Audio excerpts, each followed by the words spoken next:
দেশ যাবে নতুন পথে, ফিরবে না আর ফ্যাসিবাদে। এই স্লোগানে আজ প্রথম প্রতিষ্ঠা বার্ষিকী উদযাপন করছে জাতীয় নাগরিক পার্টি এনসিপি।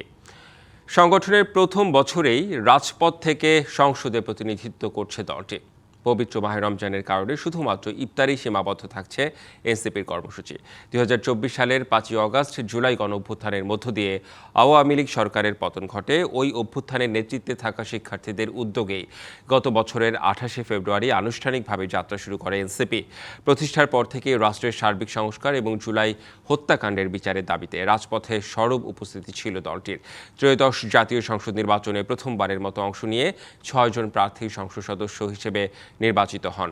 প্রতিষ্ঠা বার্ষিকী উপলক্ষে ১০ দিনব্যাপী কর্মসূচি ঘোষণা করেছে। ১৪ই মার্চ পর্যন্ত চলবে এই কর্মসূচি।